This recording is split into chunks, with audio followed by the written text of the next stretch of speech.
capital, angel investors, or private equity, or finding those cornerstone customers which gives those companies the return on investment they need to justify and de-risk setting up a headquarters in the UK.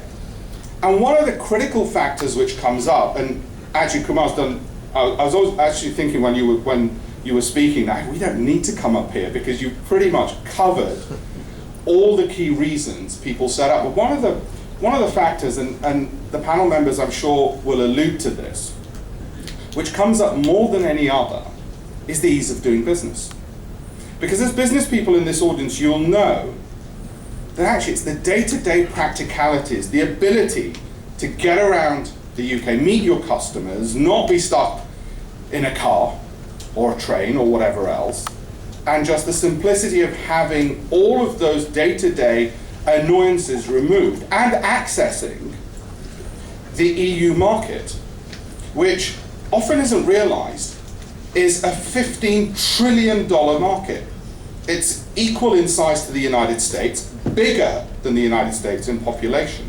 And of course the UK is a fantastic place from where to access that market. Now I'm not going to sell the UK because Kumar's already done a fantastic job. I'm going to let the people who have set up in the UK sell the UK for us. But more importantly, rather than just selling the UK, and there's ample information about the UK from our colleagues here, I want them, when they introduce themselves, also to give you some of the practical insights into setting up in Britain. As I say, some of the issues as business people they faced and they overcame.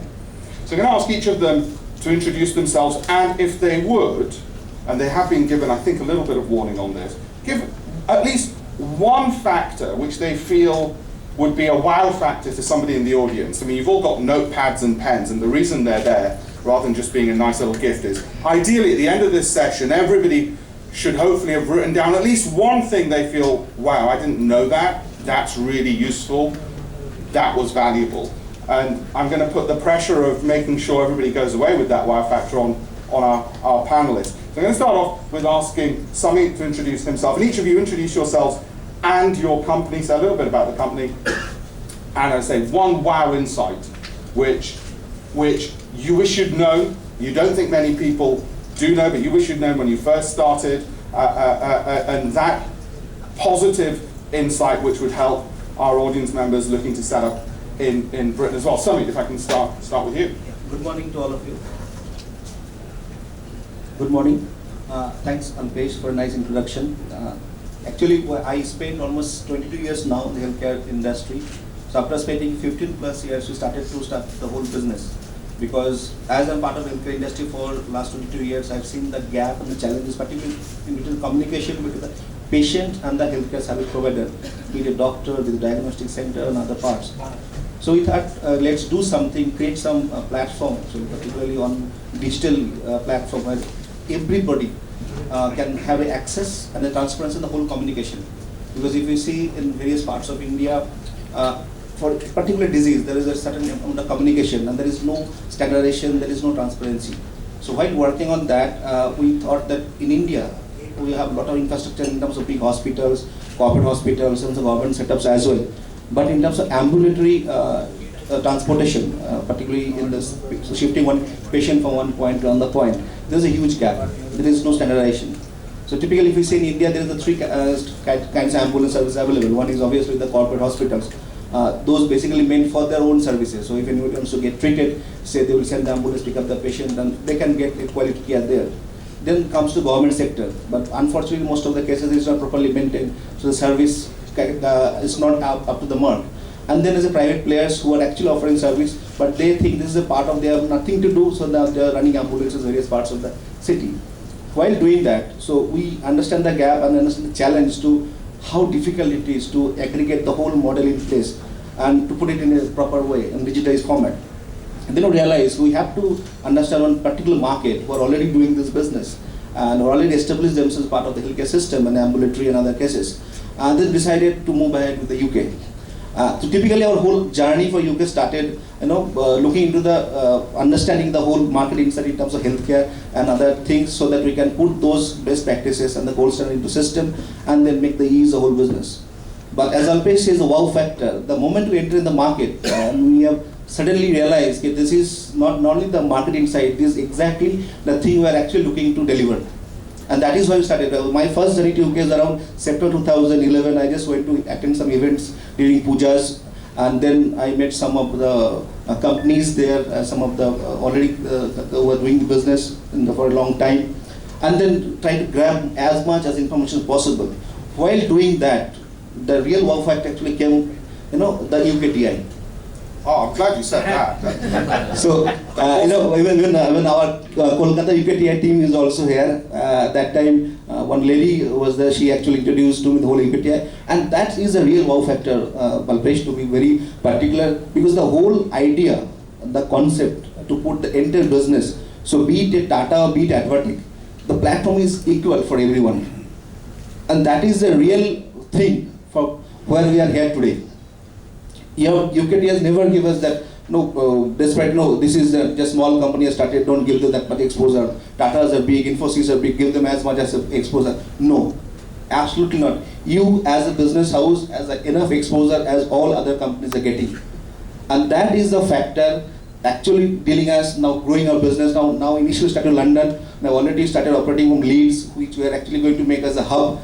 And we'll also put a back office person in Leicester as well. So all three ALs actually covering in UK, and thanks to UKTI again, the Kolkata team and the whole Alpesh as well, because we have been inducted in the GEP as well, your Global Entrepreneurship Program, and that's really the wow factor.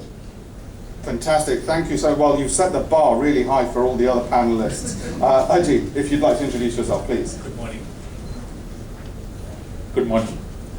I represent a company called Atul Limited, which is a member of Lalbhai group of companies from Gujarat.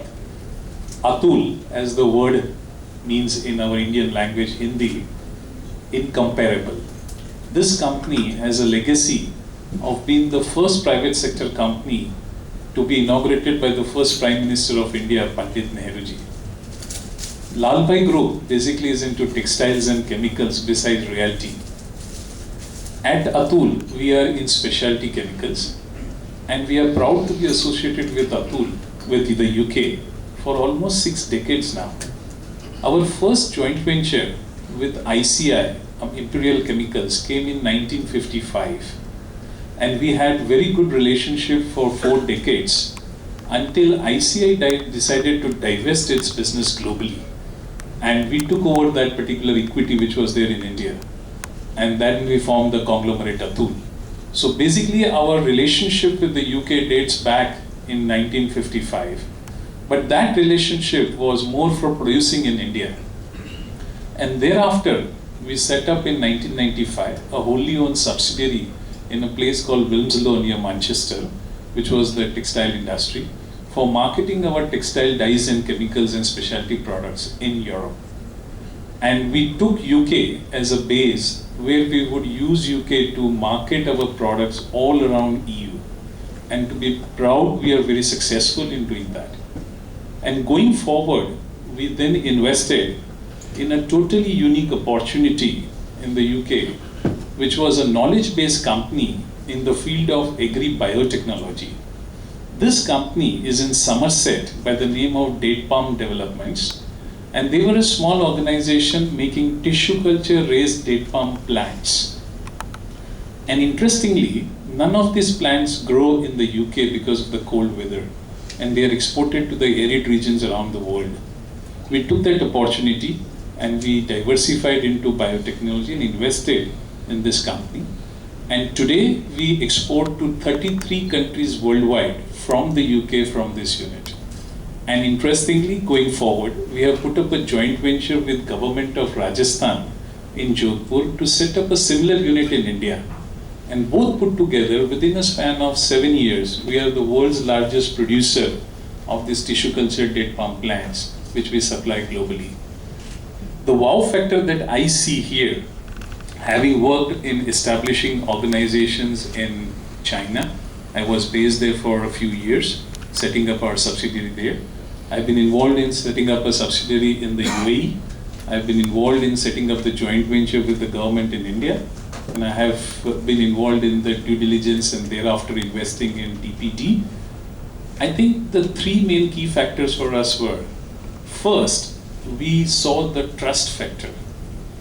Interestingly, even after having a majority equity, we have not even deputed a single Indian origin person at this DPD Limited, except for reconstituting the board. The entire original team, which was from English origin, continues to run the business. So the trust factor, I think, is extremely important, and we see that in the organizations in UAE, the people in UK. The second thing that we see is the access to EU. We found that setting up logistics stock points out of UK into EU and managing them was much easier.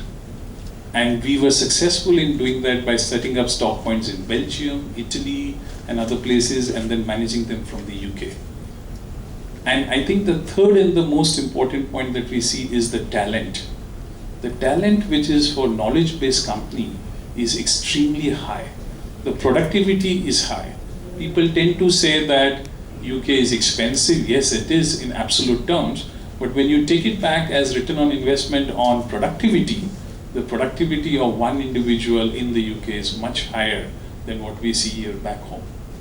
So this is what we found in our experience. Thank you. Thank you. That's phenomenal. And when we open it up to question and answer, I'm sure many of you got questions on some of the issues already mentioned. How did they go about doing these things? How did each of these companies go about doing it? And there'll be ample opportunity then. There was just one thing I didn't quite recognize in your comments there when you said the UK is cold. I didn't quite relate to that. Everything else I can understand, but I don't recognize the cold. Date palms are a crop which are grown in the arid regions of the world, and the agroclimatic condition is not suitable to grow these plants, which is our product, in the UK because of the climatic conditions. The tree can bear only up to -5 degrees Celsius. I think it's a testament to how good a business environment the UK must be if you've got a date business out of the United Kingdom. This company, as we all know, most of the technologies in the world have originated from Europe, and including the UK. And this was not an exception. Even the tissue culture technology has been originated from the UK. And another country which did the research on this was France. So France and UK have been leading in this technology. And when we wanted to get into the business, we looked Western and we found that we were right, the technologies were in the Europe. Perfect, perfect. Sandeep, can I ask you to say a few words about the company? And Thanks, Alpesh. My name is Sandeep Sen. I've worked in a variety of companies, stints in United Breweries, which is now a UK company, Diageo, followed by a stint with Hutchison Telecom, which is again today a UK company, Vodafone. And after that, in 2001, I set up a BPO. I was a co-founder of one of the earliest business process outsourcing companies in India called Customer First. In 2006, it was acquired by Aegis. And when I joined Aegis in 2006, we had about 1,500 people. In the last 9 years, because of a combination of both acquisition, which is inorganic and organic growth, we've grown to about, as of August last year, we were about 60,000 people. We had 13 countries, we had 45 locations, and we've really over the last 9 or 10 years, been one of the fastest BPOs in the world. Alpesh, you put a lot of pressure by suggesting points, but I will give some generic points by saying, look, one of the things that has helped us grow is that we've done a lot of acquisitions, and the general feeling is that 7 out of 10 acquisitions fail, but we've done about 18, and barring 1 or 2, which have not really worked for us, the others have really done well. So if there is a strategy, if there is a methodology, then you can grow by acquisitions as well, apart from organic growth. So that has been, I think, one of the success points for us. The other, of course, is that we've been in over a dozen countries, and we've been successful in them. Now, we are in the people business, so therefore culture and other nuances are very, very important. And I think one of the reasons we've been successful is we've followed the overall policy of, in Rome, do as Romans do, which means we respect the local culture, the local nuances, but we try to complement them by global procurement, global IT, global standards, and I think that has been very successful for us. My two previous speakers, of course, have raised the bar on UKTI very high, and we are going to actively work with them for a new site. We have a site at Manchester, the UK, and now we're looking at a second site, and we hope to work with them very closely. Thank you. Thank you, thank you. Hello, oh, it works. Good morning, everybody. I'm Subhanu Saxena from Cipla, and this year Cipla is 80 years young, and I think that best describes the energy in the company right now. And it's a company, as I think many India Inc. companies feel, that this is our decade to take our place on the world stage. If you go back 5 years ago, 70% of our sales came from India. Today, it's just under half. In another 5 years, we'll double our India business. It'll only be 30% of our business. 70% will be outside of India. So it's very important that we build platforms for growth within India and outside. There are a number of very important healthcare markets where Cipla is gearing up to operate in. And of course, the UK fits on both accounts. So we set up our holding company there last year. Last week, we announced a $550 million acquisition of a US company that will be done through our UK subsidiary. We also feel that Cipla, with our mantra of none should be denied and affordable access for all, can generate significant savings for the UK government. And the opportunity for collaborations in science technology platforms, we feel is also very interesting for us in the UK. The wow factor, if I can maybe phrase it as an unexpected delight, which also raised then a question. The unexpected delight was a little bit what Samit said, and I'll be specific. Working with the UK TI team, they essentially felt and became my business development team in the UK. I've never had that kind of relationship with a government group, where essentially they're your business development arm. I was there 2 weeks ago, and in the space of a day and a half, they had found 8 companies for us to interact with, where we could have potential collaborations. And from a cold brief, and we'd had some interaction, 7 out of the 8 companies really hit the sweet spot, which I thought was pretty phenomenal. And sitting in the meeting, the colleagues said, actually, we think you can meet this company next. And the network of companies that you have access to, we couldn't have gotten to on our own at such speed. So that, I think, was, I would say, unexpected delight. The one question that we have with UK companies in our space compared to the US, as an example, we see a lot of great, very early stage innovation. Whether the ecosystem allows all of those to come to market or not, we'll have to see.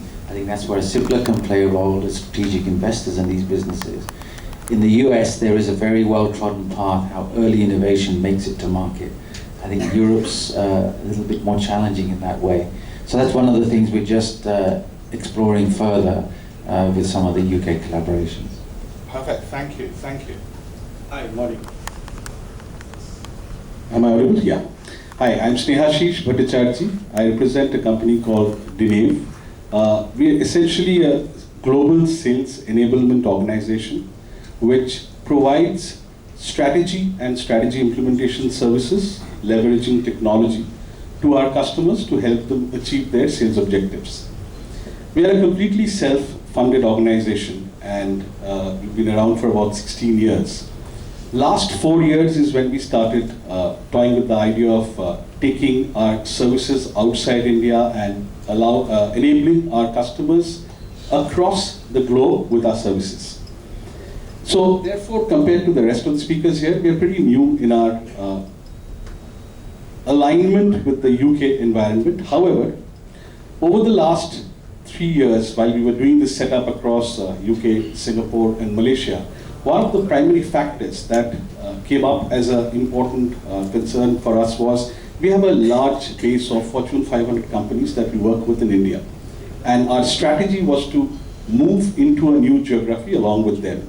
and therefore we needed a strong partner in any new market that we were going into to help build the business at a much faster clip with our existing process, people and technology that we already had in-house, set out of India. In the UK, our biggest advantage that we found was, while doing that, our ability to find a local partner with understanding of the kind of business that we provide, the sales enablement part, was not a very difficult proposition compared to finding in Singapore, compared to finding in Malaysia. Second, the availability of talent in that market, like I think one of our speakers already pointed out, made it much more easier for us to set up the business in UK compared to, any other new organization. They look at an Ireland or a Scotland as an option to go and set up business, basically because of the cost benefits that you get out of those markets. However, in the last 1.5 years that we've been around in UK, the talent availability along with the understanding of the business that we are in allowed us to get a much better output out of that market with a setup available in the UK. I think over a period of time, as we start growing further, we are today a 50-man operation out of the United Kingdom. We will start considering the other option of going into Central Europe and Eastern Europe. But at this point of time, from an experience perspective, I think the ease of setting up business has been comparable probably only to Singapore, including India and Malaysia. I think the ease of operations has been much better out of UK and Singapore. And secondly, like I said, the availability of talent in that particular market. Thank you. Thank you, Sneha. I don't know if I've misheard you, but I should clarify, Scotland is part of the UK. Yeah. I meant outside London. Oh, right, okay, understood. Good. They did have a referendum, but they're definitely still part of the UK. Vish. Good morning. My name is Vishwanath Alluri, also styled as, also called Vish, not as a matter of style or fashion, but it's more economy and telephone costs, telephone bills. I am the founder and executive chairman of IMI Mobile Private Limited. It's a company founded by me in 2000, specializing in mobile data infrastructure. This company has been founded by me to take advantage, I can say, to start with. It was based on a triple gem advantage of an India-based company at that time. The triple gem advantage is we have got huge intellectual resources in India, but then again my interest is to harness the intellectual resources to make intellectual properties. I was not to do low-end IT services business. That was not my interest.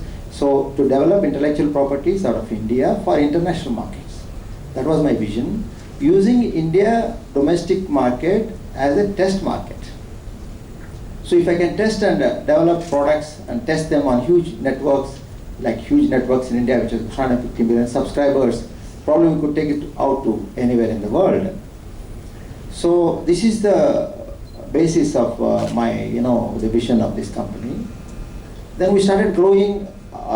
In 2004, we had investment from a UK venture capitalist, and also we had further investment from a venture capitalist from New York.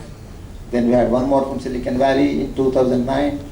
During this period, we have been growing in all the emerging markets, especially India, Sri Lanka, Bangladesh, Middle East, Africa, Caribbean. But we were trying to go to UK very desperately, so to say, because UK has been recognized as the center of mobile world during that time. In 10 years back, it was all GSM. And Europe is the, I can say, the place where GSM has been founded and developed and evolved. America was adopting a different standard. So UK being the, the center of this, so we always were very much, let's say, been pursuing the UK customers, especially Vodafone, O2, Orange, these kind of customers. We were not really succeeding there, because we were adopting a wrong approach, I thought. Then we thought we should acquire companies there, and then we made small acquisitions. But in 2010, we made a big acquisition. We acquired a company which was listed on AIM stock market. We acquired it. We invested around $26 million, and we delisted the company. Along with that company, we got Vodafone, BBC, Barclays Bank, British Gas, all of them as our customers. So then we started growing business in UK. Using that, we are now able to use that as a very good reference in America. If I don't use my India experience in America, I don't think it will sell. The experience what we have got with big customers in UK, especially new operators like Everything Everywhere, BBC, they are all Barclays Bank, they are the top of the, I can say, top stuff. So we are now able to penetrate US market. During this process, what we did was that when we acquired the company in 2010, the typical, I can say, response of the people working in that company would be, an Indian IT company has come, so people would lose jobs. This is always a fear psychosis. But that was never my intention, because ours is not a typical IT service company which is trying to take away jobs. That was not the point. Also, as many panelists said, we should respect the local culture. Business is not mathematics or arithmetic. It's beyond that. It's more cultural, non-mathematical, non-linear. So I told the employees of that company, I'm not going to impose a Fabio Capello on them. I told, I'm going to put a UK man over top of them. So he manages them. I won't know. That's not right, So I'm not going to send managers from here to, manage the team there, so they can feel comfortable. That's number one. Then from 2010 till now, that time we had only 70 employees. Now we have 160. And during this process, if you talk about wow factor, the company, we transformed it into a UK domiciled company. In 2014, we transformed it to a UK company called IMI Mobile PLC, and we listed in AIM stock market. And I think this is the wow factor for me.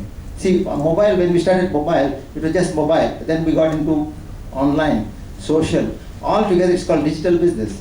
So my headquarters in UK for digital business. This backdrop is very appropriate for IMI Mobile. That is the wow factor, I can say so, because it's so appropriate. What you are trying to do, I'm in line with that. And last, I would like to say, last night, the High Commissioner mentioned in his speech the similarities between the cultures of India and UK. They also mentioned, what I can say, sense of humor.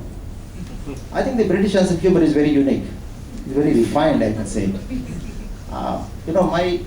First I told my name as Vish, right, because of this reason. I have a very good friend in Lake District. He's a quintessential, like I say, British sense of humor he has got. When we were starting last year, when we were trying to form a company, he said, you should name your company as Vish and Chips.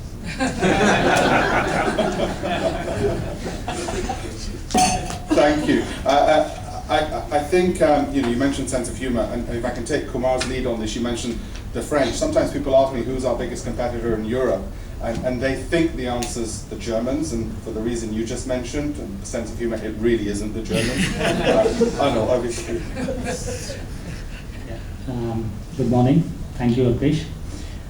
My name is Anil Sondur, and I represent Tata Elxsi. It's one of the smaller companies in the Tata Group.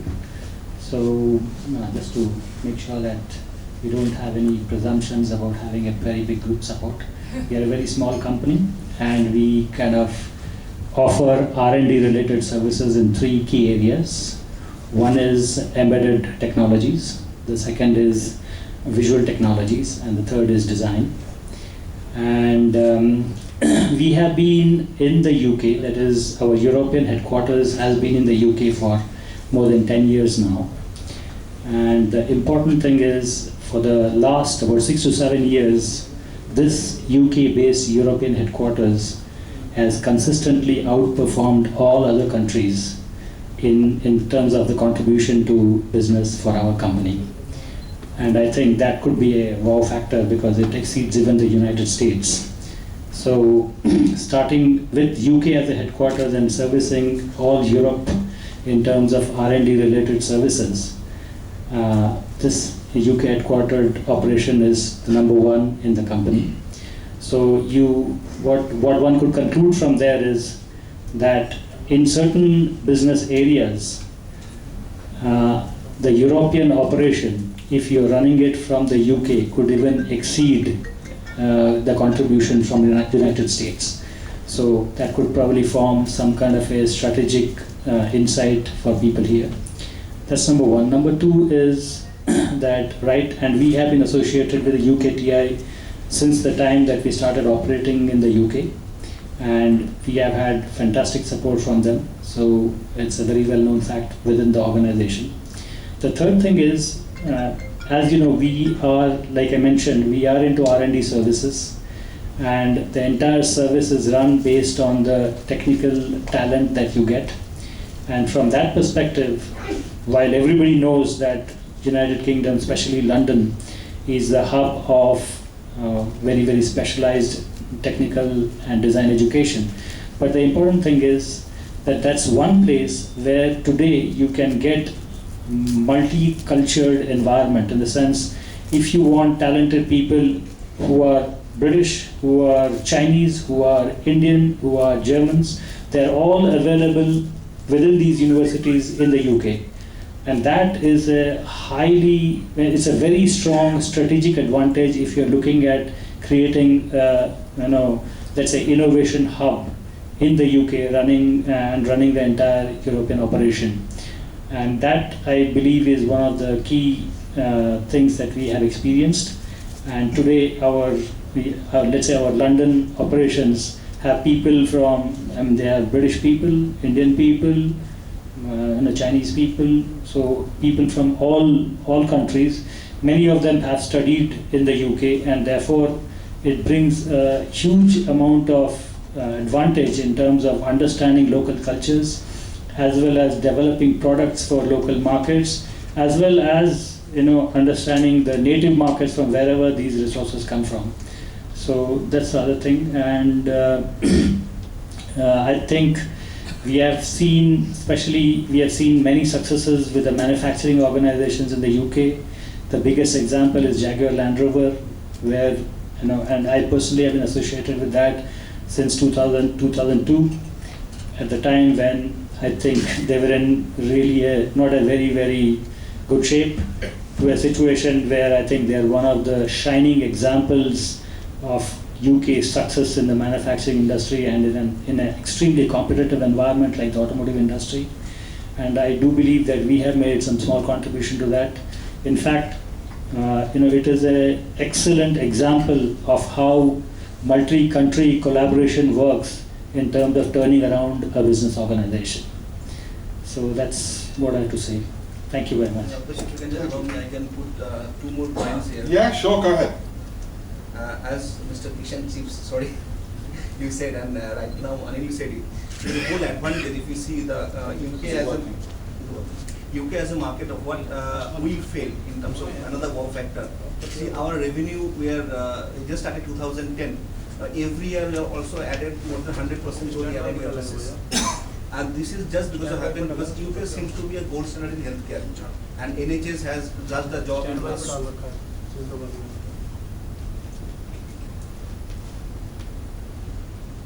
And NHS is extremely positive in that whole matter. So whatever, whenever we approach anyone, any corporates, we are part of a UK business, and they give us easy access. So recently, as a Tata, we have just last week signed one deal with Tata Powers for the whole healthcare project, like the ambulatory, then the healthcare management, and overall the annual project for 3 years.